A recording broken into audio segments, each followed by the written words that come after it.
আচ্ছা শুরু করে দিলে আজকের ক্লাস। আগের দিন অবধি আমরা লাস্ট কি দেখলাম? লাস্ট দেখলাম হচ্ছে প্রথম থেকে শুরু করি একদম। প্রথমে দেখলাম যে সিন্ধু সভ্যতা, সিন্ধু সভ্যতা শেষের পরে শুরু হলো বৈদিক সভ্যতা। বৈদিক সভ্যতার দুটো পোর্শন, একটা হচ্ছে ঋগ বৈদিক যুগ আর একটা পরবর্তী বৈদিক যুগ, ঠিক বললাম? এই বৈদিক যুগগুলোতে কি দেখলাম? বৈদিক যুগগুলোতে দেখলাম যে বেদের উপর ডিপেন্ড করে মানুষ সমাজ গড়ে উঠলো, ঠিক আছে? মেন কেন্দ্র করলো কি বেদের উপরে, ঠিক আছে? এবার তখনকার যুগের প্রধান ধর্ম কি ছিল? ব্রাহ্মণ্য ধর্ম, ঠিক বললাম? সনাতন হিন্দু ধর্ম যেটা আছে, ঠিক আছে? এইবার পরবর্তী বৈদিক যুগে গিয়ে আমরা দেখলাম যে এই যে ধর্মটা ছিল আমাদের প্রাচীনকালের বৈদিক যুগে যে ধর্মটা প্রচলিত ছিল, এই ধর্মটা অনেক কিছু চেঞ্জেস আসলো। দেওয়া নেওয়াটা বেড়ে গেল, রেস্ট্রিকশন বেড়ে গেল। তো এমন পোর্শনে দাঁড়িয়ে, এমন জায়গায় দাঁড়িয়ে মানুষ একটা নতুন ধর্মের প্রয়োজনীয়তা অনুভব করলো, ঠিক আছে? মানুষ একটা নতুন ধর্মের প্রয়োজনীয়তা অনুভব করলো। সেইখান থেকে উৎপত্তি হলো মেইনলি দুটো থেকে তিনটে চারটে ধর্মের উৎপত্তি হয়েছিল, কিন্তু আমাদের মেন পরীক্ষার পার্সপেক্টিভে দুটো ধর্মই পড়তে হবে। একটা হচ্ছে বৌদ্ধ ধর্ম আর একটা হচ্ছে জৈন ধর্ম, ঠিক আছে? বৌদ্ধ ধর্ম আর জৈন ধর্ম। পরীক্ষার গুরুত্বের নিরিখে বৌদ্ধ ধর্মটা বেশি ইম্পর্টেন্ট, জৈন ধর্মটা কম ইম্পর্টেন্ট। কী বললাম, বোঝা গেল? সুতরাং আমরা বৌদ্ধ ধর্ম থেকে আজকের ক্লাস শুরু করব।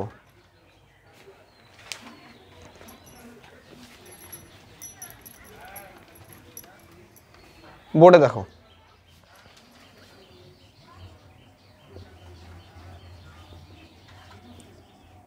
বৌদ্ধ ধর্ম, ঠিক আছে? এবার প্রথম প্রশ্ন যে বৌদ্ধ ধর্মের প্রবক্তা কে বা কে উৎপত্তি শুরু করেন, মানে বৌদ্ধ ধর্মের যে প্রচলন করেছে তার নাম কি? তার নাম হচ্ছে গৌতম বুদ্ধ, তাই তো? ঠিক লিখলাম? এমনি তো জানি, এর বিষয়ে কিছু জানি না। এবার গৌতম বুদ্ধের জন্ম কবে হচ্ছে? 623 বিসি, মানে 623 খ্রিস্টপূর্বাব্দ, ঠিক আছে? মানে যীশু খ্রিস্টের জন্মেরও 623 বছর আগে বুদ্ধদেবের জন্ম হয়েছিল, ঠিক আছে? এইবার কোথায় হয়েছিল? লুম্বিনী। লুম্বিনী, লুম্বিনীটা কোথায় আছে? নেপালে আছে। লুম্বিনী একটা জায়গার নাম, কোথায় আছে সেটা? কোন দেশে? বর্তমান নেপালে আছে। আচ্ছা, 623 খ্রিস্টাব্দের কোন দিন জন্মেছিল? লেখা পরে লিখে নে, অসুবিধা নেই, আগে ব্যাপারটা কনসেপ্টটা ক্লিয়ার করে নে। কোন দিন জন্মেছিল? এটা একটা ইম্পর্টেন্ট কোয়েশ্চেন, যে বুদ্ধদেবের জন্ম কোন দিন হয়েছিল। সেটা হচ্ছে বৈশাখী পূর্ণিমার দিন, বৈশাখ মাসের যে পূর্ণিমা, সেই পূর্ণিমার দিন। এখন আমরা সেটাকে কি বলি? বুদ্ধ পূর্ণিমা বলি। দেখবি ম্যাচ করে দেখবি বুদ্ধ পূর্ণিমার দিনও দেখবি গণেশ পুজো টুজো দেয় মানুষে, ঠিক আছে? তাহলে বৈশাখী পূর্ণিমার দিন জন্ম হয়েছিল।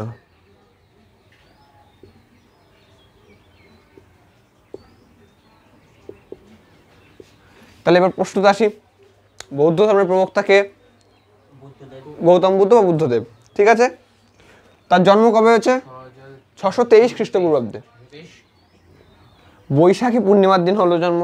সেদিন আমরা কি পালন করছি? বুদ্ধ পূর্ণিমা পালন করছি বর্তমানে। কোথায় হয়েছে? লুম্বিনী উদ্যানে হয়েছে। বর্তমানে কোথায় আছে? নেপালে আছে। আচ্ছা, মৃত্যু কবে হয়েছে? মৃত্যুটাও দেখিনি একবারে। 483 বিসিতে, ঠিক আছে? কোথায় হয়েছে? কুশীনগর। মনে রাখবে, খুশি খুশি দেহত্যাগ করেছিল। কিভাবে? খুশি খুশি দেহত্যাগ করেছিল। তাহলে খুশি থেকে কুশীনগর মনে রাখা যাবে সহজেই। বুদ্ধদেব খুশি খুশি দেহত্যাগ করেছিল। কুশীনগরটা কোথায় আছে? উত্তরপ্রদেশ, ইউপি। আর বাবার নাম কি ছিল? বাবার নাম কেয়ার অফ, বাবার নাম ছিল শুদ্ধোধন। শুদ্ধোধন। মাতার নাম মায়াদেবী ছিল। তার আগে একটা জিনিস জানতে হবে যে শুদ্ধোধন শাক্য গোষ্ঠীর, কোন গোষ্ঠীর? শাক্য গোষ্ঠীর নেতা ছিল।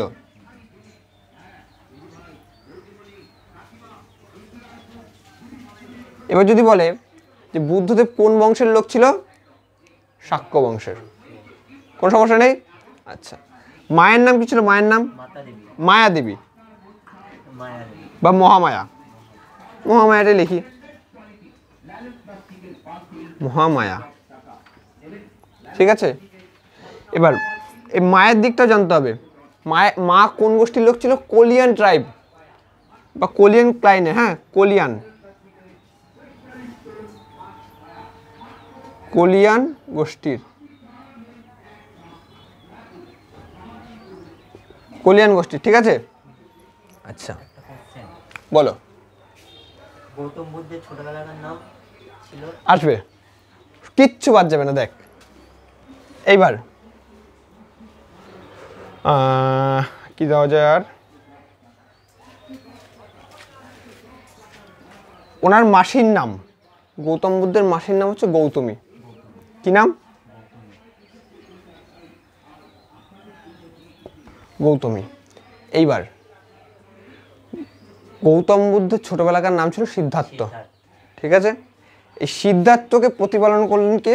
বড় করলেন কে? গৌতমী। মাসি গৌতমী ওনাকে বড় করেছিলেন, তার জন্য তার নাম হলো গৌতম বুদ্ধ। বুদ্ধ নামটা পরে এসছে, বোধি লাভ করার পর এসছে বুদ্ধ তো নামটা। বোধি লাভ কি সেটা আমি বলছি, পুরোটাই আসবো। আচ্ছা, এছাড়াও আরও অনেকগুলো নাম ছিল। শাক্য সিংহ, কারণ শাক্য বংশের ছিল। গৌতমী, কারণ গৌতমী পুত্র না, গৌতমী পুত্র আসবে না, গৌতম বুদ্ধ তো গৌতমী থেকে চলে আসলো। ঠিক আছে, আসছি আস্তে আস্তে দেখি। এফডি লিখে নিবি, লিখে নে। আচ্ছা, এবার একটু গল্পে আসি। গল্পটা হচ্ছে, এই যে বুদ্ধদেব ছিল, তার মন ছোটবেলা থেকে খুব উদার ছিল, খুব চঞ্চল ছিল। তার এইসব যে আমাদের যে সাংসারিক জীবনযাত্রা, এর মধ্যে ওনার মন ছিল না। ওনার মন বৈরাগ্য খুঁজতো সবসময়, একটু সাধুসঙ্গ, একটু ঈশ্বর খোঁজা, এই ধরনের। ঠিক আছে, এসবের ওনার প্রতি মন ছিল। এবার এইসব দেখে ওনার পিতা যে শুদ্ধোধন ছিল, এই মা যে ছিল মহামায়া, উনি ওনার জন্মের সময় মারা গেছিল, জন্ম দিতে গিয়ে মারা গেছিল। তারপর থেকে প্রতিপালন হলো কার কাছে? মাসি গৌতমীর কাছে। এবার বাবা কি করলো? বাবা দেখলো যে না, ছেলে তো সংসারে মন নাই, এবার তাহলে কী দিতে হবে? বিয়ে দিতে হবে। বিয়ে দিলে যদি সংসারে একটু মন বসে, তো বিয়ে দেওয়া হলো। তাহলে এবার দেখি, মহামায়া মারা গিয়েছিল না, মহামায়া মারা গেছিল জন্ম দিতে গিয়ে। যেদিন জন্ম দিয়েছিল সেদিন মারা গিয়েছিল, তাহলে ওই সালটাই হবে। একদমই তাই, অত আসবে না, বুঝলাম। হ্যাঁ,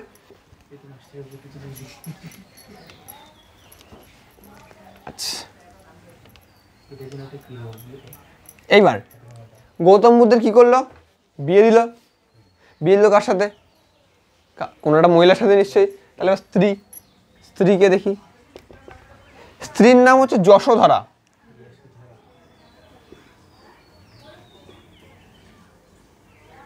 যশোধরা। এবার কিছুদিন বাদে একটা ছেলেও হলো। আচ্ছা, আর একটা ইম্পর্টেন্ট জিনিস, যে কত বছর বয়সে বিয়ে হয়েছিল? 16 বছর বয়সে। 16 বছর বয়সে বিবাহ হয়েছিল। ঠিক আছে, তারপর এদের একটা ছেলেও হয়েছিল, সন্তান হয়েছিল। ঠিক আছে, পুত্রর নাম কি ছিল? পুত্রের নাম ছিল রাহুল। ওকে, এইবার যতই মানুষ ভাবুক যে বেড়া দিয়ে হাওয়াকে আটকাবো, হাওয়া কি আর আটকায়? হাওয়া আটকায় না। তো তেমনই বুদ্ধদেবের পিতা যতই চাইলো ওনাকে সংসারের প্রতি মনোনিবেশ করানোর, থাকলো না। শেষ ফিনিশিং গৃহত্যাগ করলো। গৃহত্যাগ করলো। একদিন গভীর রাতে তার একজন যে পরিচারক ছিল, মানে সহায়ক, মানে সাহায্য করতে এরকম লোক, আর ঘোড়ায় চেপে বেরিয়ে গেল। তারপর একটা নদী পার হয়ে সেই ঘোড়া এবং যে সহকারী ছিল তাদের সবাইকে ফিরিয়ে দিল, যে তোমরা এবার চলো, এবার আমি একাই যাত্রা শুরু করব। ঠিক আছে, এই যে গৃহত্যাগ করলো, গৃহত্যাগ কত বছর বয়সে করলো? 29 বছর বয়সে। ঠিক আছে, এবার 29 বছর বয়সে গৃহত্যাগ করার পরে তুই যে কোনো লাইনে যা, তোর একজন কি দরকার? সঙ্গী দরকার, গুরু দরকার। যে কোনো এই কম্পিটিটিভ লাইনে গুরু দরকার, সঙ্গীত লাইনে গুরু দরকার, কোনো কাজ শিখতে যাবি গুরু দরকার। ঠিক আছে, গুরু দরকার জীবনে। উনি কী করলো? গুরু খুঁজলো। ওনার জীবনে দুজন গুরু ছিল। প্রথমে একজন হচ্ছে তাহলে লিখে নিই শিক্ষক বা গুরু। শিক্ষক দুজনকে ছিল। প্রথমে ছিল আলার কালামা, ইংলিশে লিখলাম, হ্যাঁ, আলার কালামা, এটা একজন গুরু ছিল।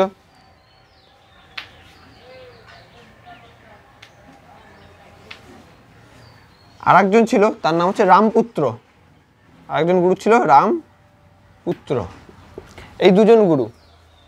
এবার যদি পরীক্ষায় প্রশ্ন করে যে আলার কালামা নিচের কার শিক্ষক বা গুরুদেব ছিলেন, অপশান অনেকে থাকবে, তার মধ্যে আমরা কোনটা চুজ করব? বুদ্ধদেব। কোনো সমস্যা নেই, বেশ। এইবার ঘর ছাড়ার পরে, গৃহত্যাগ করার পরে উনি বিভিন্ন গুরুর সান্নিধ্য নিলেন, কিন্তু কেউই না ওনাকে ঠিকভাবে শিখাতে পারলো না। তারপরে উনি একটা বোধি বৃক্ষের নিচে বসলেন, একটা গাছের নিচে বসলেন, পিপল গাছের নিচে বসলো। বসার পরে উনি দীর্ঘদিন ধ্যান করলো, এবং ধ্যান করার পরে একটা সময়ে গিয়ে উনি যে মহাজ্ঞান, এনলাইটমেন্ট, সেটা অর্জন করলেন। এবং তারপর থেকে তার নাম হয় বুদ্ধ, কারণ তিনি কি বোধি লাভ করলো। বোধি, বোধি মানে কি? জ্ঞান, জ্ঞান লাভ করলো, সেখান থেকে তার নাম হলো বুদ্ধ। ঠিক আছে, এইবার তাহলে আরেকটু লিখতে পারি যে বোধি লাভ, তাই তো? কোথায় করলো? বোধগয়া করলো। সাবাস, বোধগয়া করলো। কোন নদীর তীরে? কোন নদীর তীরে? আছে বাজি ব্রেক না, বোধি বৃক্ষ না, নদীর নাম তো নদী হবে, বোধি বৃক্ষ হবে কেন? নেই। বোধগয়ায় নিরঞ্জনা নদীর তীরে। কোন নদীর তীরে? নিরঞ্জনা নদীর তীরে। প্রথম দিকে সামারাইজ করি। একটা ধর্ম সৃষ্টি হলো, ধর্মটার নাম কি? বুদ্ধ ধর্ম। বুদ্ধ ধর্মের প্রবক্তাকে গৌতম বুদ্ধ। ছোটবেলাকার নাম কি? সিদ্ধার্থ। বাবার নাম কি? শুদ্ধোধন। মায়ের নাম মায়াদেবী বা মহামায়া। ঠিক আছে। বাবা শাক্য গোষ্ঠীর লোক ছিল, মা কলিয়ান গোষ্ঠীর লোক ছিল। জন্ম কোথায় হয়েছে? নেপালের কপিলাবস্তুতে। মৃত্যু কোথায় হয়েছে? উত্তরপ্রদেশের কুশীনগর। খুশি খুশি মারা গেল না, কুশীনগর। ঠিক আছে। মাসির নাম ছিল গৌতমী, সেখান থেকে গৌতম বুদ্ধ নামটা এসছে। 16 বছর বয়সে বিয়ে হলো, স্ত্রীর নাম যশোধরা, পুত্রের নাম রাহুল। 29 বছর বয়সে গৃহত্যাগ করলো। ঠিক আছে। ঘোড়ার নাম সম্ভবত ছিল কণ্টক। ওনার বুদ্ধদেবের ঘোড়ার নাম ছিল সিদ্ধার্থ। বুদ্ধদেবের ঘোড়ার নাম ছিল কণ্টক, আর যে সঙ্গী ছিল তার নাম ছিল চান্না। এই দুজনকে নিয়ে বেরোলো, নদী পার হয়ে চলে গেল অন্য জায়গায়, একদম নিজের উদ্দেশ্যে, সন্ন্যাস। ঠিক আছে। হ্যাঁ, বউ বাচ্চার কি হলো? হ্যাঁ, বলছি গল্প। সঙ্গীর নামটা কি বললে? চান্না, চান্না। আর ঘোড়ার নাম ছিল কণ্টক। আসতে পারে। এইবার গৃহত্যাগ করার পর উনি গুরুর খোঁজ করলেন। প্রথম একজন গুরু হচ্ছে আলার কালামা, এবং দ্বিতীয় হচ্ছে রামপুত্র। ঝামেলা শেষ। তারপরে উনি কি করলো না, আমার ভাই কারো দরকার নেই, কেউ আমাকে দিতে পারছে না, আমি নিজে একটু ধ্যান ট্যান করি, দেখি। কোন গাছের নিচে? পিপুল গাছের নিচে ধ্যান করা শুরু করলো। কোন জায়গায়? গয়া, মানে বোধগয়াতে। কোথায় আছে? বিহারের অবশ্যই বোধগয়া। ঠিক আছে। কোন নদীর তীরে? নিরঞ্জনা নদীর তীরে। এবার কি হয়ে গেল? ব্যাস। এবার বুঝলাম। হ্যাঁ হ্যাঁ, বুঝবো না? লিখবি, লেখ। এইবার বুদ্ধদেব জ্ঞান লাভ করলো। জ্ঞান লাভ করার পরে কি, এবার জ্ঞানটাকে তো ছড়াতে হবে। এবার একটু দেখে একটা জিনিস দেখে নিই, তারপরে আমি বলছি। এটা একটু মুছে দিই, নিচের দিকটা, শুধু নিচের দিকটাই মুছলাম। প্রথম জ্ঞান মানে প্রথম যে বাণী, প্রথম বাণী কোথায় দিল? না, প্রথম বাণী কোথায় ছড়ালো? সারনাথে। সারনাথ, উত্তরপ্রদেশের সারনাথে। ঠিক আছে। এবার এই সারনাথে কতজনের মধ্যে ছড়ালো এই বাণীটা? 5 জনের কাছে প্রথম তার উপদেশগুলো রাখলো, 5 জন। ঠিক আছে। এইবার এই 5 জন কারা কারা ছিল? ওই যে শিক্ষকের নামটা আমি বললাম আলার কালামা, এটা কি মনে আছে? এদের কাছেই পড়তো, এরা সব একসাথেই করতো, ওই গুরুর কাছে শিষ্যত্ব নিয়েছিল। তারপরে যখন বুদ্ধদেব বেরিয়ে আসলো, বুদ্ধদেবের সঙ্গে এই 5 জনও চলে এসেছিল। হ্যাঁ, বুদ্ধদেবের সাথে এরা বল ঠিক আছে এই গুরু চলবে না ভাই, চেঞ্জ করো। তখন এই 5 জনও চলে এসেছিল। এই 5 জনকে সর্বপ্রথম বাণী দিয়েছিল, ঠিক আছে? এইটাকে কি বলে, এই যে মানে বাণী প্রচার বা নিজের উপদেশ প্রদান, এটাকে বলে ধর্মচক্র প্রবর্তন। ধর্মচক্র প্রবর্তন। এবার যদি প্রশ্ন করে যে বুদ্ধদেব প্রথম কোথায় তার বাণী দিয়েছিল, উত্তর কী হবে? সারনাথ, ঠিক আছে? এবার যদি প্রশ্ন করে যে এই যে ধর্ম তোর বাণী প্রচার করলো, এটাকে কি বলছে? ধর্মচক্র প্রবর্তন। কতজনের মধ্যে করেছিল? 5 জন। প্রথম শিষ্যই 5 জন। আর একটা জিনিস লিখে নেই, এবার বৌদ্ধ ধর্মের যারা সন্ন্যাসী হয় তাদের যদি পুরুষ হয় তাদের বলে ভিক্ষু, এবং যদি মহিলা হয় তাদের বলে ভিক্ষুণী। প্রথম ভিক্ষুণী কে ছিল যদি প্রশ্ন করে, সেটা কে বলতো? ওই যে মাসি আছে না, মাসি গৌতমী, উনি ছিল প্রথম ভিক্ষুণী। হ্যাঁ, বোঝা গেছে কি বললাম? এর দিকে ক্লিয়ার না ঝিরঝির করছে? এইবার যে গল্পটা বলছি, যে বলছিলি বউ বাচ্চার কি হলো, বিশাল স্টোরি, অমায়িক স্টোরি। স্টোরিটা হচ্ছে বুদ্ধদেব ঘর ছাড়ার পরে বুদ্ধদেবের বাবা অনেকবার চেষ্টা করেছে বুদ্ধদেবকে ফিরিয়ে আনার। এবার খুঁজে পেয়েছিল, জানতো যে কোথাও না কোথাও আছে, এবার খোঁজার জন্য লোক পাঠাতো। এবার যাকেই পাঠাতো সে বুদ্ধদেবের সাথে দেখা হওয়ার পরে আর আসতো না ফিরে, সে বুদ্ধদেবের সাথেই থেকে যেত। কি বলে বোঝা গেল? বুদ্ধের সাথেই থেকে যেত।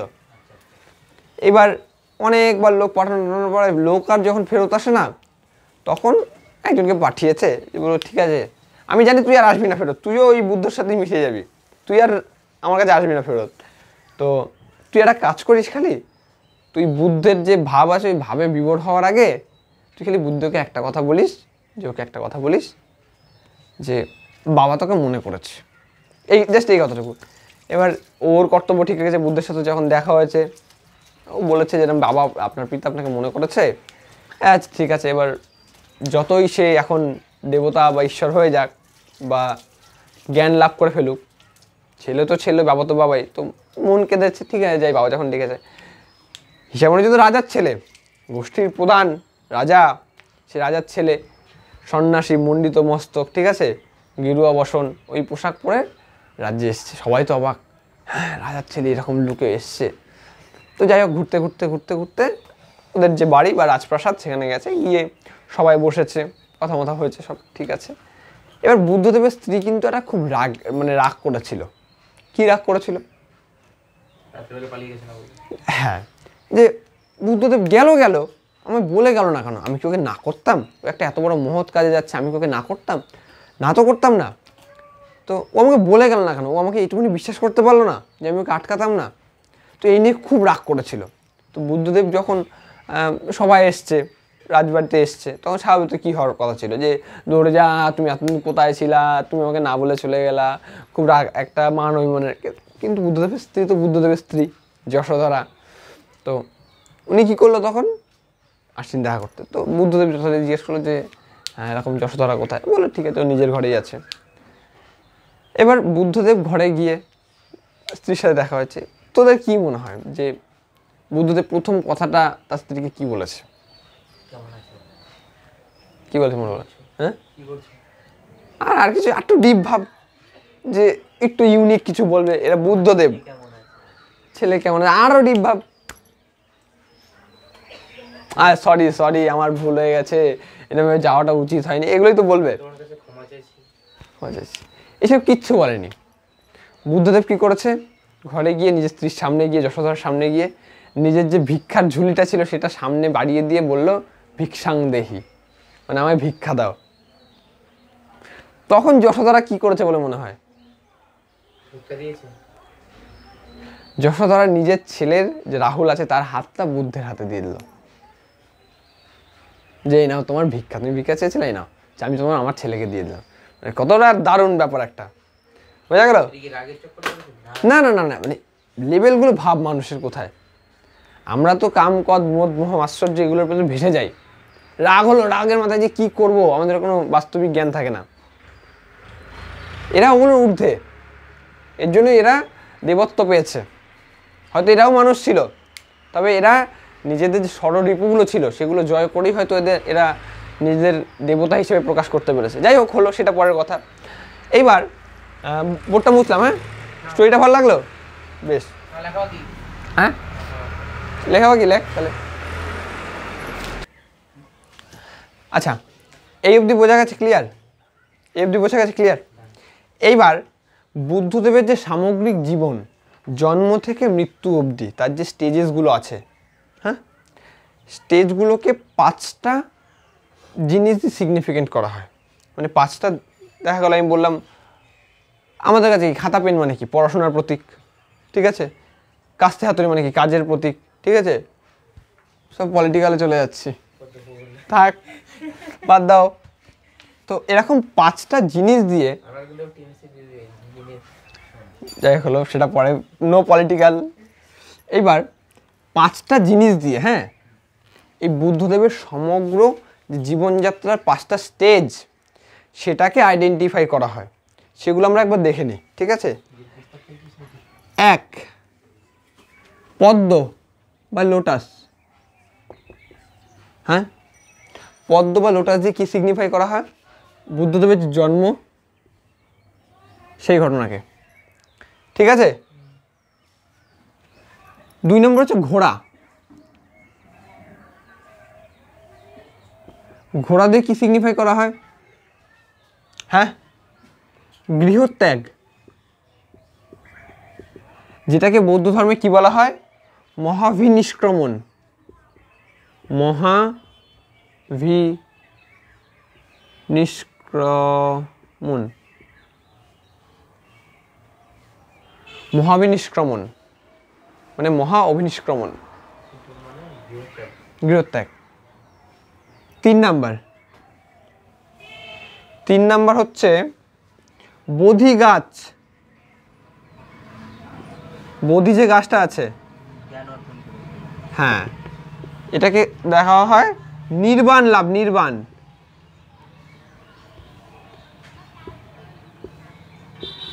তার মানে বুদ্ধদেব যে জ্ঞান লাভ করলো সেটাকে কি বলা হচ্ছে? নির্বাণ লাভ করা, ঠিক আছে?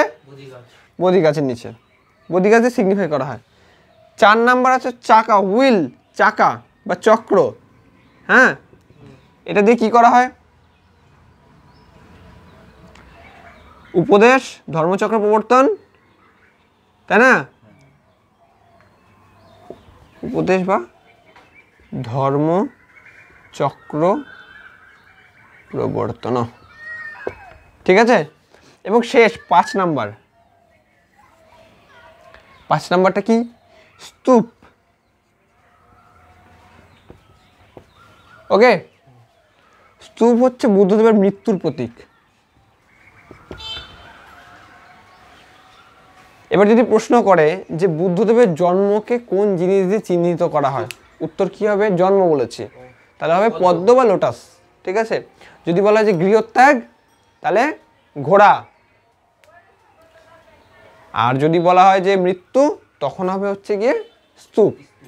আচ্ছা, মুছে দিলাম। হ্যাঁ, ভারতে অনেক স্তূপ আছে, অনেকগুলো স্তূপ আছে। তার মধ্যে বুদ্ধদেবের সময় তো অবশ্যই নির্মাণ হবে না, কারণ বুদ্ধদেব তখন বেঁচে ছিল। বুদ্ধদেবের মৃত্যুর পরে অনেক স্তূপ রচিত হয়েছিল, তৈরি হয়েছিল বুদ্ধদেবের দেহ অবশেষকে কেন্দ্র করে, সেটা সমাধি ক্ষেত্র টাইপের আর কি ছিল। এইবার কোথায় কোন স্তূপ আছে, কোনটার কোন বিশেষত্ব, কেসিরিয়া স্তূপ কি, ঠিক আছে, লাদাখে কোন স্তূপ আছে, এগুলো সম্পর্কে আমরা সব স্ট্যাটিক জিকের ক্লাসে দেখব, ঠিক আছে? আজকে আমরা দেখি যে একটা স্তূপের তো বিভিন্ন স্ট্রাকচার হয়, ঠিক আছে? যেমন মন্দিরের গর্ভগৃহ হয়, ঠিক আছে, প্রার্থনা কেন্দ্র হয়, ঠিক আছে? তেমন একটা স্তূপেরও বিভিন্ন ইয়ে আছে। এগুলো কোয়েশ্চেন আসে জিকেতে, স্ট্যাটিক ইয়েতে, চাকরির পরীক্ষায় ভীষণভাবে। আমি দেখাচ্ছি, ভিডিওটা চলছে তো? হ্যাঁ, চলছে চলছে তো? টাইম উঠছে? আচ্ছা, স্তূপ হচ্ছে এরকম হয়।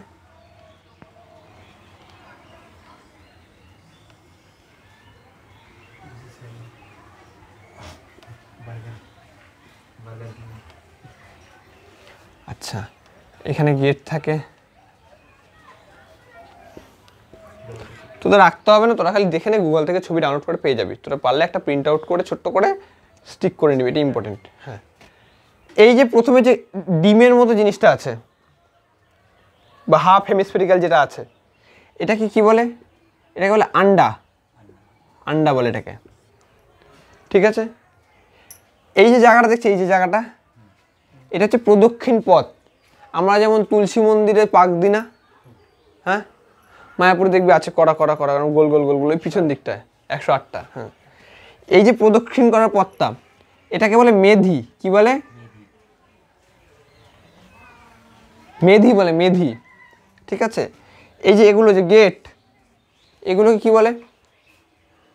গেটকে সাধারণত বলে তোরণদ্বার, তোরণ, হ্যাঁ, কিন্তু এগুলোকে বলে তোরনা। কি বলে? তোরনা। আমার, এটা তোরনা, এটা আমার, এটা কার? আমার, তোরনা, ঠিক আছে? এইটাকে বলে হার্মিকা। এই দেখ, এই দেখ, উপরে যে চৌকো মতো বক্সটা আছে, ভালো করে লক্ষ্য করে দিকে, এটাকে বলে কি বলে? হার্মিকা। আর এটাকে কি বলে? ছাত্রী। এর ভিতরে এই যে গোল মতো দেখছিস, এটার ভিতরে বুদ্ধদেবের দেহাবশেষ রাখা হতো।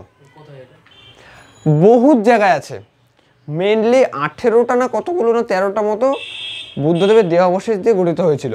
মানে দেহাবশেষকে বিভিন্ন জায়গায় ভাগ করে করে, কোথাও একটুখানি দেহাবশেষ, কোথাও অন্যখানি দেহাবশেষ, এরকম ভাগ করে করে করে করে এরকম 13খানা না 18খানা মেন আসল স্তূপ তৈরি করা হয়েছিল, ঠিক আছে?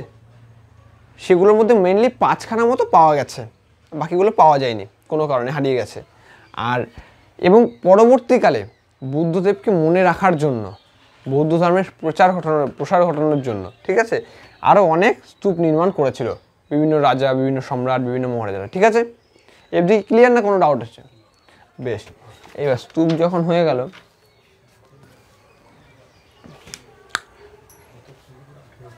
বুঝলাম এটা? তোরা কিন্তু কীভাবে জানবি? আচ্ছা, ভিডিও দেখে করে নিস, লিখে নিস এই পার্টটুকু, এটা কিন্তু ইম্পর্টেন্ট। হ্যাঁ, এটা কিন্তু কোশ্চেন আসে, তোরা বিগত বছরের প্রশ্ন না দেখলে বুঝতে পারবি না যে কোনটা কতটা মাহাত্ম্য। আচ্ছা, এইবার বৌদ্ধ ধর্মের মধ্যে কিছু কিছু জিনিস আমাদের জানতে হবে, ওকে? বৌদ্ধ ধর্মে 4 নোবেল ট্রুথ আছে, মানে 4টি সত্য। 4টি সত্য মানে 4টি সত্য কি কি? 4টি সত্য কি কি? 1 মিনিট দাঁড়া, 4 নোবেল ট্রুথটা দেখে বলে দিই।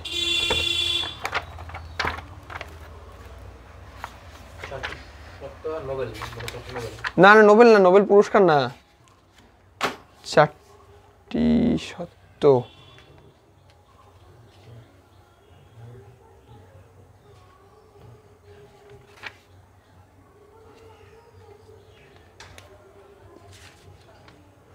আচ্ছা, আস্তে,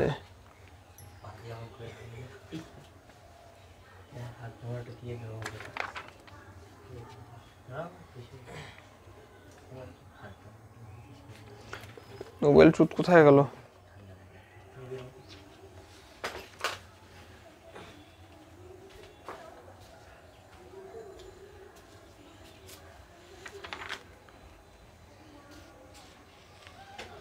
কোথায় গেল Nobel truth? Nobel truth, Nobel truth,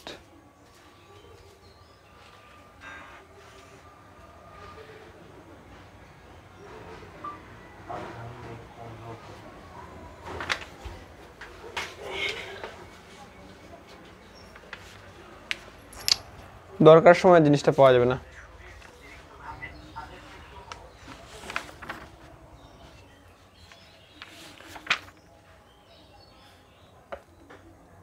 হ্যাঁ, পাওয়া গেছে।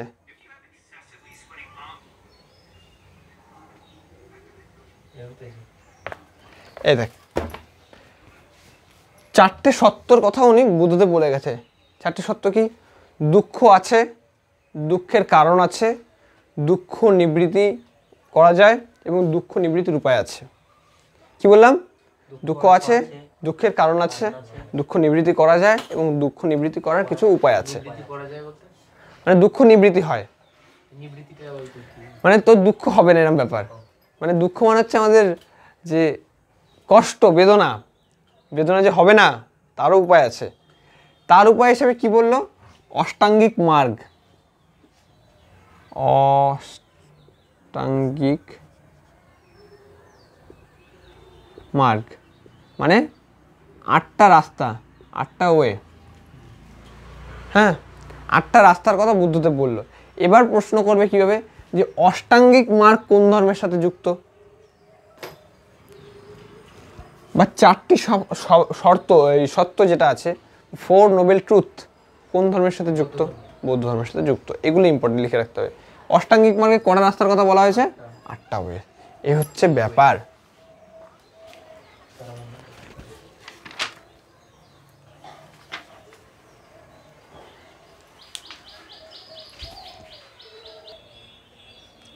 আচ্ছা, এবার প্রথম থেকে একবার মনে করি, একবার রিকল করে নি নাকি, ভালোভাবে মুখস্থ হয়ে যাবে। আচ্ছা, তাহলে বৌদ্ধ ধর্মের প্রবক্তাকে তোরা বলবি গৌতম বুদ্ধ। তার আসল নাম কি ছিল? সিদ্ধার্থ। বাবার নাম শুদ্ধোধন, মায়ের নাম বা মহামায়া, মাসির নাম গৌতমী। তার দরুন নাম কি হলো? গৌতম বুদ্ধ। বাবা কোন বংশের ছিল? শাক্য বংশের। মা কলিয়ান বংশের। খাতা দেখে বললে হবে না, মনে করতে হবে, ব্রেনটাকে খাটাতে হবে। ঠিক আছে? কত বছর বয়সে বিয়ে হলো?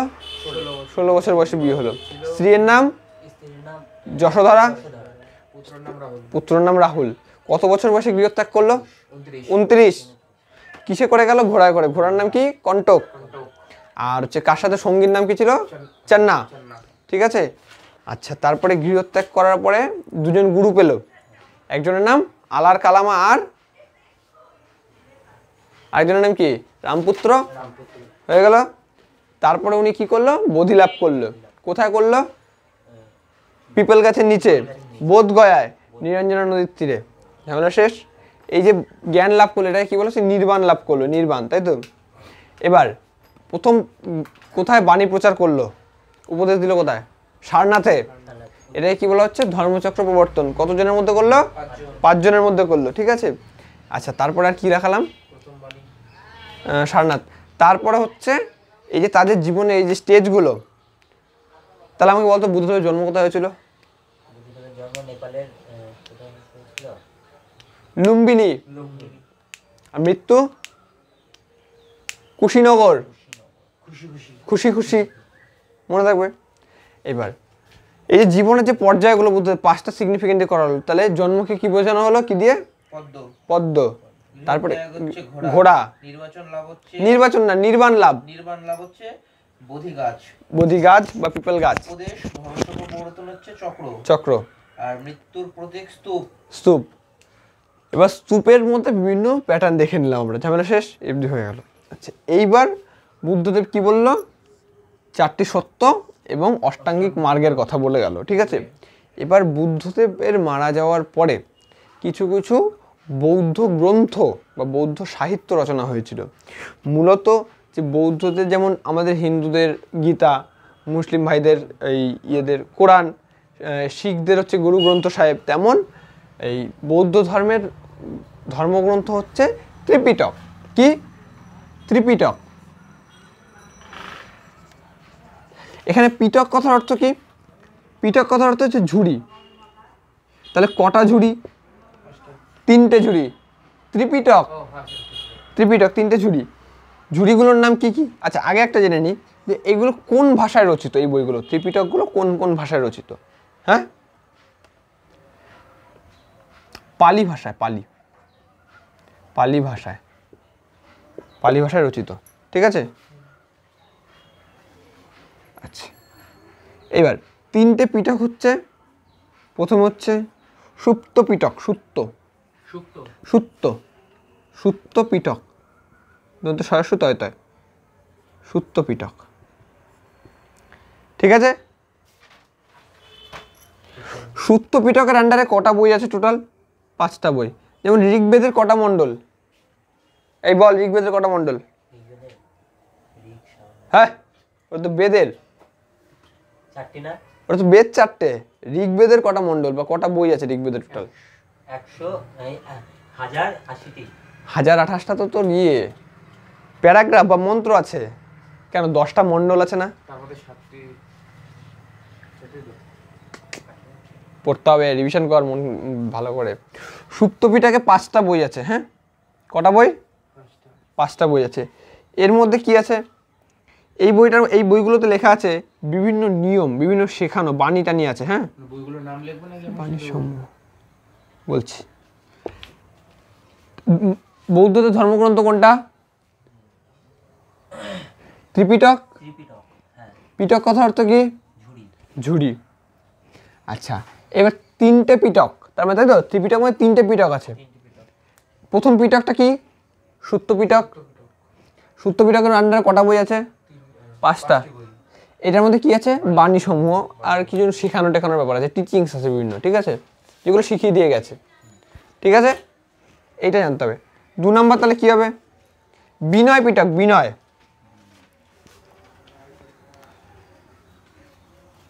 বিনয় পিটক। এই কি ছেড়ে রে? বিনয় পিটক। এই বিনয় পিটকে কটা বই আছে? সেম 5টা বই বিনয় পিটকের আন্ডারে, 5টা খণ্ড আছে আর কি। এই কি দ্বিতীয়? হ্যাঁ হ্যাঁ। এই বিনয় পিটকে কি আছে? বিনয় পিটকের বিষয়বস্তু কি? যেমন কি এই সামবেদের বিষয়বস্তু কি? সামগান, তাই তো? গান নিয়ে রচিত বই। অথর্ববেদে কি জাদুবিদ্যা টাদুবিদ্যা আছে, তাই তো? ঠিক বললাম? হ্যাঁ। জলবিদ্যা সম্বেদে, গানের বইয়ের সম্বেদ। আচ্ছা, এবার বিনয় পিটক। বিনয় পিটকের 5টা খণ্ড আছে এবং এর মধ্যে যারা সন্ন্যাস নেবে, সন্ন্যাস, তাই তো, তাদের নিয়ম, সন্ন্যাসদের যে পালনীয় নিয়ম আছে। হ্যাঁ,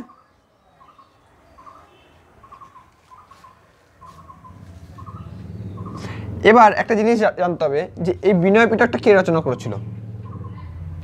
বিনয় পিটকটা রচনা করেছিল উপালি, একজন বৌদ্ধ ভিক্ষু। ঠিক আছে, কি নাম? উপালি। উপালি, হস্যু পয়াকার লয় হস্যি। উপালি। উপরটা মুছে লেখা শুরু করি আমি। উপালি। উপালি, হস্যু পয়াকার লয় হস্যি, উপালি। ত্রিপিটক রচনা করেন উপালি। উপালি, বাহ, গুড। 3 নম্বরটা কি হবে? অভিধম্ম পিটক।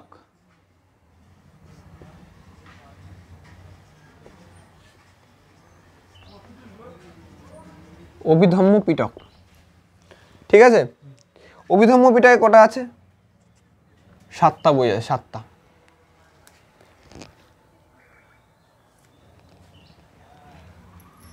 এইটার মধ্যে কি আছে?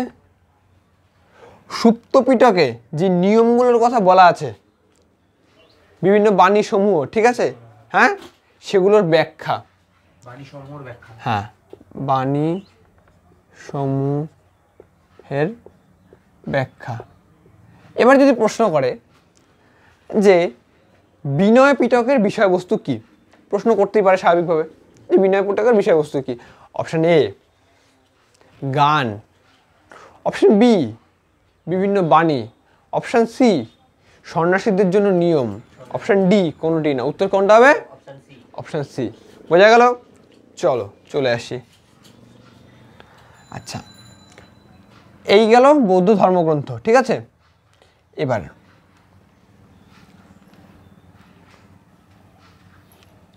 এছাড়াও আর একটা ইম্পর্টেন্ট বই আছে, ঠিক আছে।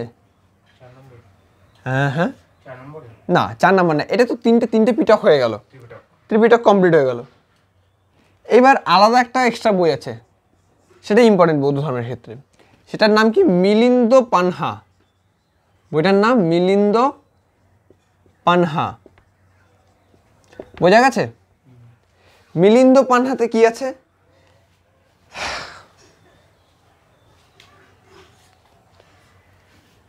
মিলিন্দ বা গ্রিক রাজা যে মিয়েন্ডার ছিল, হ্যাঁ, খালি জেনে রাখ তাহলেই হবে, অত মানে ব্রেন খারাপ হবে না। মিয়েন্ডার বা মিলিন্দ, ঠিক আছে, প্লাস যে একজন বৌদ্ধ দার্শনিক ছিল তার নাম হচ্ছে নাগসেন। কি নাম? নাগসেন। নাগসেন। এদের দুজনের যে কথোপকথন, ওই যে মনে আছে কৃষ্ণ যজুর্বেদে সেন নাগসেন কৃষ্ণ যজুর্বেদে নচিকেতার যমের যে কথোপকথন আছে বলেছিলাম, কথা উপনিষদে শুক্ল যজুর্বেদ কৃষ্ণ যজুর্বেদ, হ্যাঁ যজুর্বেদ খোল। এই পরে আরো এই উল্টা, দুটো পেজ উল্টা, এই প্রথম দিয়ে, হ্যাঁ দুটো পেজ উল্টা উল্টা, হ্যাঁ এবার দেখ যজুর্বেদ কোথায় আছে, এই যে একটা আছে কৃষ্ণ একটা শুক্ল, কৃষ্ণর মধ্যে আছে কথা উপনিষদ, এই কথা উপনিষদের মধ্যে আছে যম আর নচিকেতার কথোপকথন, আছে না? বেশ, তেমনি মিয়েন্ডার বা মিলিন্দ এবং নাগসেন এই দুজনের কথোপকথন কোন বইয়ে আছে? মিলিন্দ পানহা। যদি প্রশ্ন করে যে মিলিন্দ পানহা গ্রন্থটি কোন ধর্মের গ্রন্থ, উত্তর কি হবে? কোন ধর্মে? বৌদ্ধ ধর্মের। Simple logic.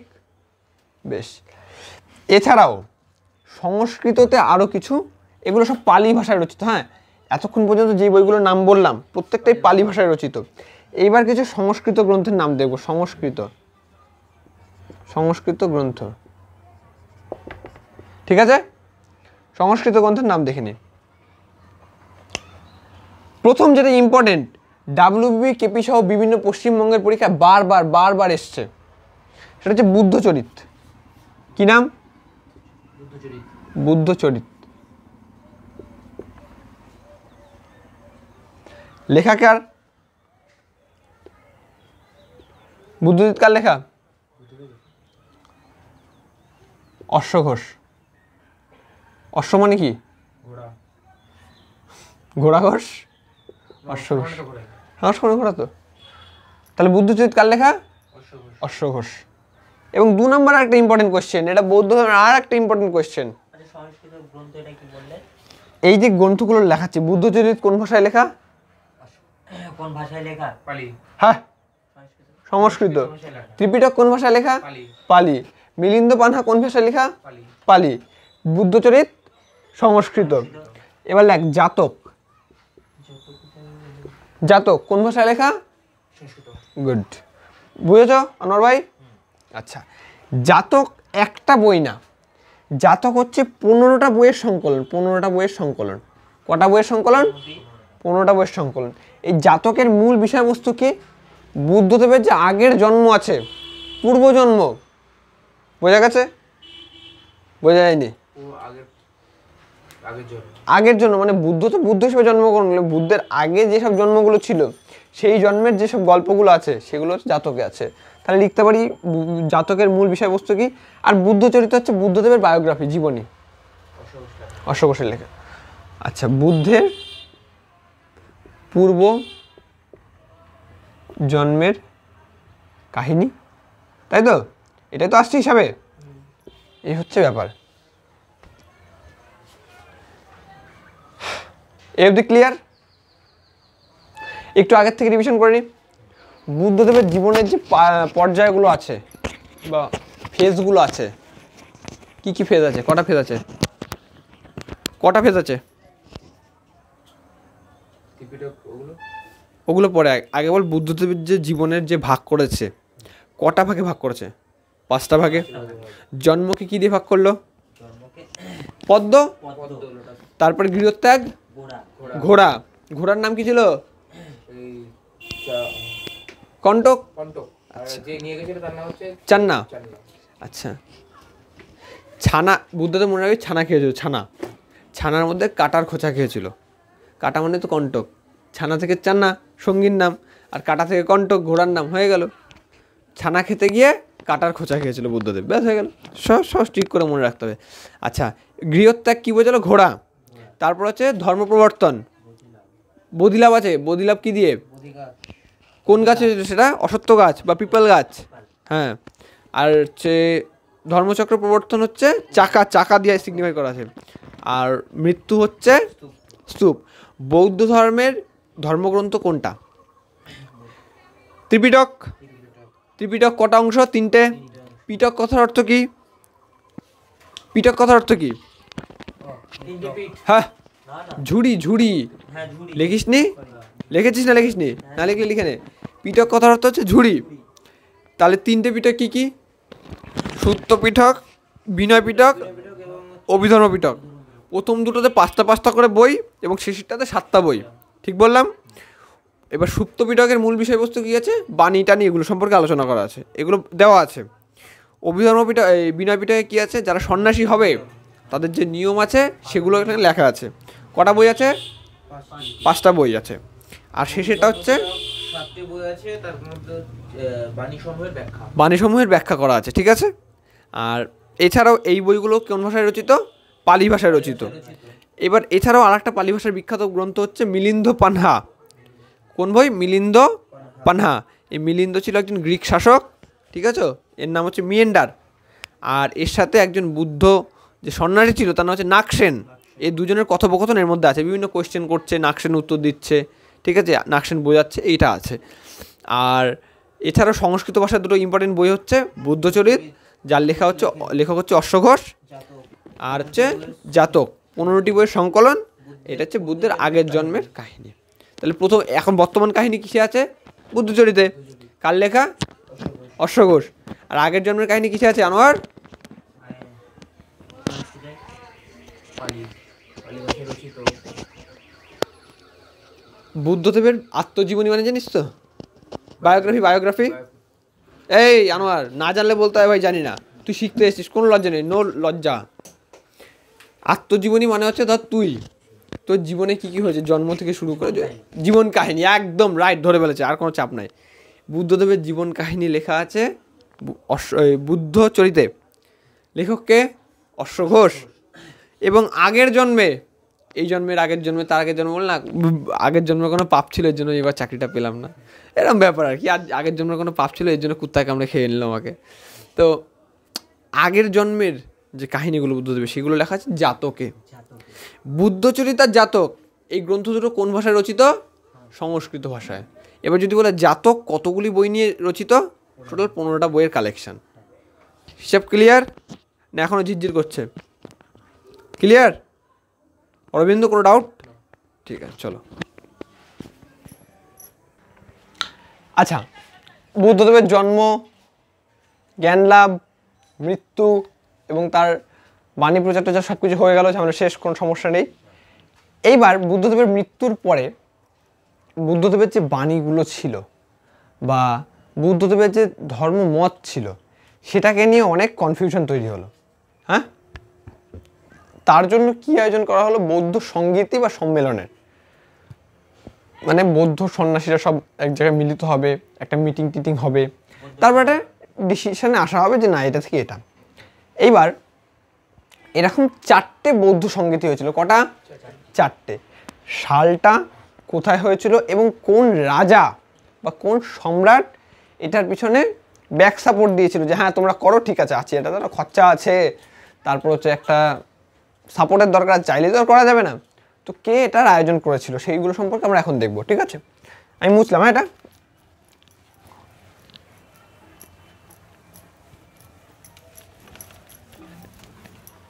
তাহলে পরের পার্ট কি আসছে? বৌদ্ধ সঙ্গীতি বা বুদ্ধিস্ট কাউন্সিল। না, এই বৌদ্ধ ধর্মেরই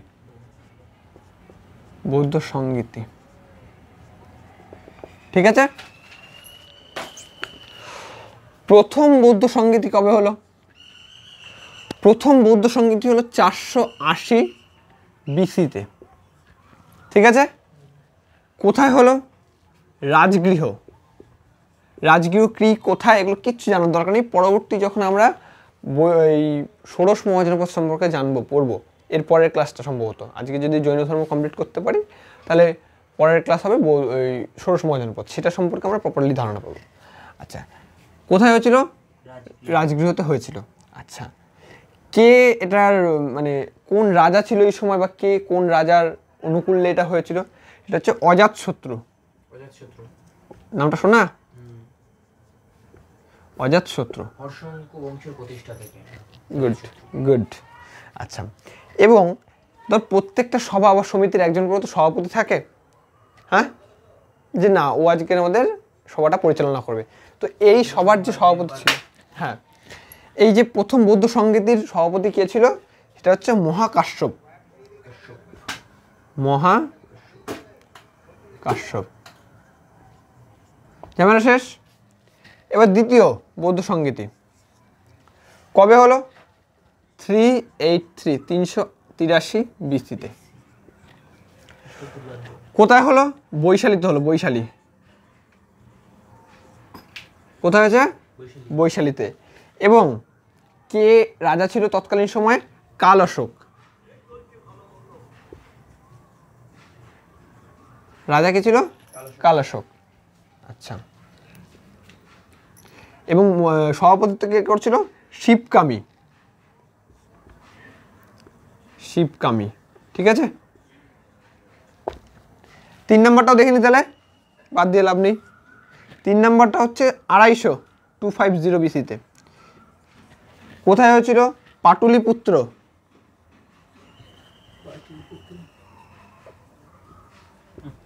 ঠিক আছে। কে করেছিল? অশোক। অশোক এ সময় কে ছিল রাজা? কোনো শোক ছিল না এর।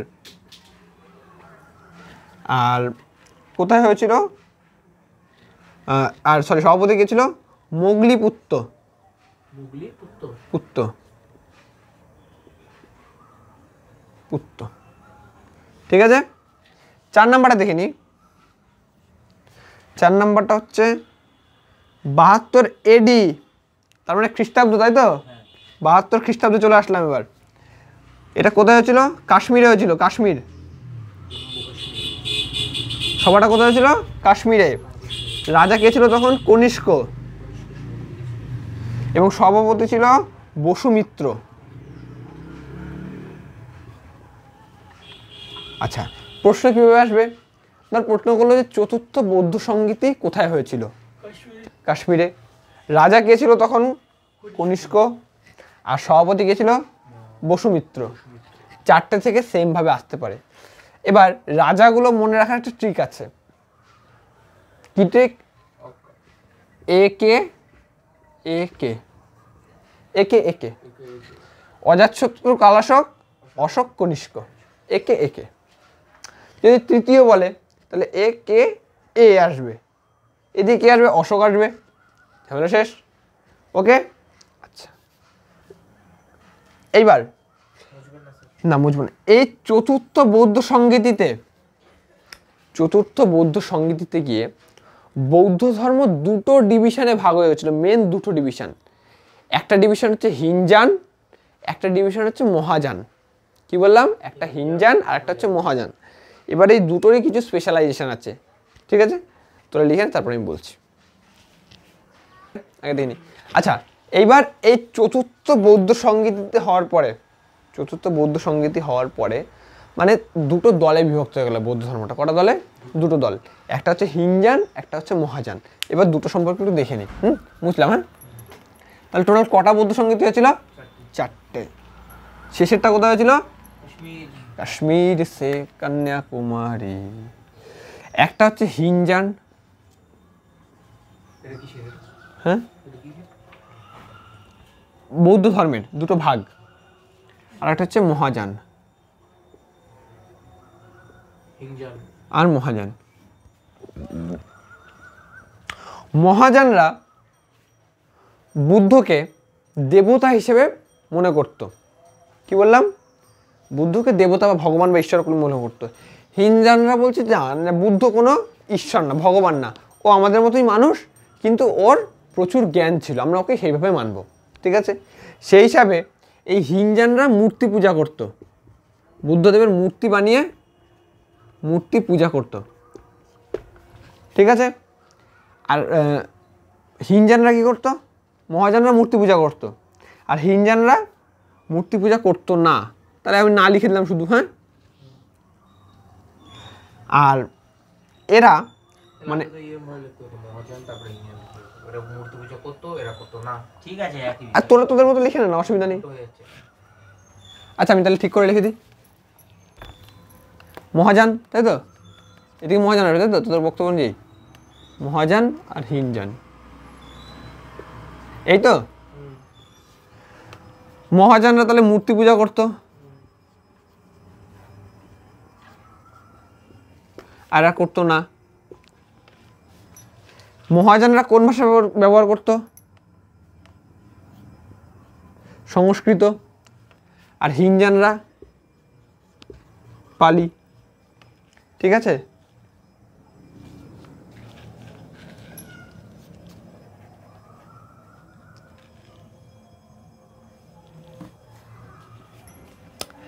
এবার একটা টার্ম আছে, সেটা হচ্ছে বোধিসত্ত্ব।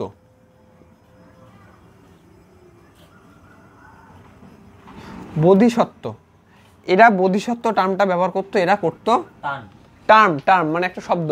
এটার মানে কি, বোধিসত্ত্ব মানে হচ্ছে বুদ্ধের উত্তরাধিকারী হিসেবে একজনকে দেখা হতো, আর অপোজিট এরা করতো না। না লিখে দেবো। হ্যাঁ, এরা না। এবার যদি বলা হয় যে বোধিসত্ত্ব ধারণাটি কোন বৌদ্ধ ধর্মের সাথে যুক্ত, উত্তর কি হবে? মহাযান। মহাযান মহাযান বৌদ্ধ ধর্মের সাথে যুক্ত। আর এই মহাযান বৌদ্ধ ধর্ম কোথায় কোথায় দেখা যায়? জাপান, এটা কি শেষ কটা? কোথায়? ওই মহাযান আর হিনজান এগুলো ইয়েগুলো শেষ? হ্যাঁ, জাপান, চীন। কোথায় কোথায় দেখা যায়? জাপান আর চীন। আর হিনজান কোথায় দেখা যায়? শ্রীলঙ্কা, মায়ানমার, আর থাইল্যান্ড। ঠিক আছে,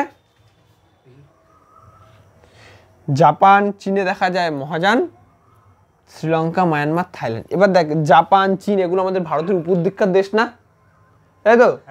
যেহেতু ওরা মহা আপার, তাই এরা উপর দিকের দেশগুলো।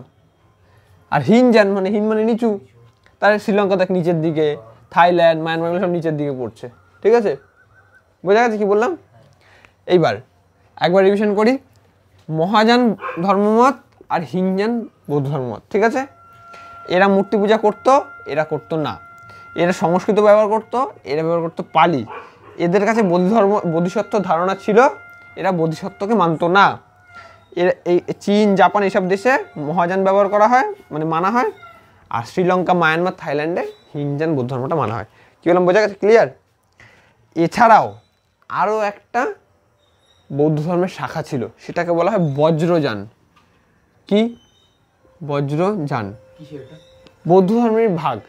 যেমন আমাদের কি হিন্দু ধর্মে শাক্ত, বৈষ্ণব, তাই তো? আচ্ছা, হিনজানের না? হিনজানের না, এটা একটা আলাদা। এই একটা, এই একটা, এই একটা, তিনটে সেক্ট আছে, তিনটে ভাগ আছে, তিনটে গ্রুপ আছে। শুনে রাখ, তাহলেই হবে। বজ্রযান, এই বজ্রযানটা শুধুমাত্র বাংলা আর তিব্বতে প্র্যাকটিস করা হতো। এইটা স্পেশালিটি হচ্ছে, এটা তন্ত্র নির্ভর বৌদ্ধ ধর্ম, মানে তন্ত্র বা তান্ত্রিক ক্রিয়াকর্ম। জেনে রাখ, তাহলেই হবে। মেন সেক্ট হচ্ছে দুটো, মেন ভাগ দুটো, এবং তাছাড়াও আরও একটা আছে বজ্রযান, তন্ত্রমন্ত্র সংক্রান্ত এটা শাখা। ঠিক আছে, আচ্ছা আর কি আছে? আচ্ছা, বুঝলাম। হ্যাঁ, আর দু একটা জিনিস জানতে হবে, তাহলে বৌদ্ধ ধর্ম মোটামুটি কমপ্লিট হয়ে যাবে। সেটা হচ্ছে, আমাদের হিন্দু ধর্মে যেমন ব্রহ্মা, বিষ্ণু, মহেশ্বর আছে না, তিনজন সর্বশ্রেষ্ঠ ব্রহ্মা, বিষ্ণু, মহেশ্বর, তেমন বৌদ্ধ ধর্মেও ত্রিরত্ন আছে। কি আছে? ত্রিরত্ন। ত্রিরত্ন মানে তিনটে জিনিসকে সবচেয়ে বেশি প্রাধান্য দেওয়া হচ্ছে। সেটা হচ্ছে, একটা হচ্ছে বুদ্ধ প্লাস ধম্ম, আর হচ্ছে সংঘ, মানে বৌদ্ধ যে সংঘ আছে, ঠিক আছে? ধর্ম না কিন্তু, ধম্ম। বুদ্ধ, ধম্ম আর সংঘ। সেমভাবে জৈন ধর্মেও ত্রিরত্ন আছে। বৌদ্ধ ধর্মের ত্রিরত্ন কি? বুদ্ধ, ধম্ম, সংঘ। ঠিক আছে, জৈন ধর্মের ত্রিরত্নটা আলাদাভাবে পড়াবো, ঠিক আছে, যখন জৈন ধর্ম পড়বো। এছাড়াও তিনটে জিনিস সম্পর্কে ক্লিয়ার আইডিয়া থাকা দরকার। তিনটে জিনিস, একটা হচ্ছে চৈত্য, একটা হচ্ছে বিহার, আর একটা হচ্ছে স্তূপ। স্যার জিনিসগুলো কি, তাই তো? চৈত্য হচ্ছে প্রার্থনা কক্ষ, প্রার্থনা হল, মানে যেখানে বৌদ্ধ সন্ন্যাসী বা সন্ন্যাসিনী বা ভিক্ষু ভিক্ষুণীরা যারা আছে, যেখানে গিয়ে প্রার্থনা করবে, ঠিক আছে, সেটা হচ্ছে চৈত্য। আর একটা হচ্ছে বিহার। বিহার হচ্ছে থাকার জায়গা, মানে বৌদ্ধ ভিক্ষু বা ভিক্ষুণীদের থাকার স্থান বা বাসস্থান, ঠিক আছে, বোঝা গেছে? আর স্তূপ কি? বুদ্ধের সমাধি। এটাই তো আসলো, বুদ্ধের সমাধি। পরের দিনকে এই অবধি ক্লিয়ার?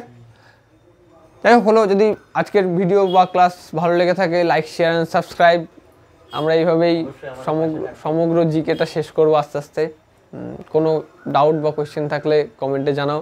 কিছু যদি মনে হয় যে ভুল হয়েছে সেটাও কমেন্টে জানাও, কারেকশন করে দেওয়া হবে।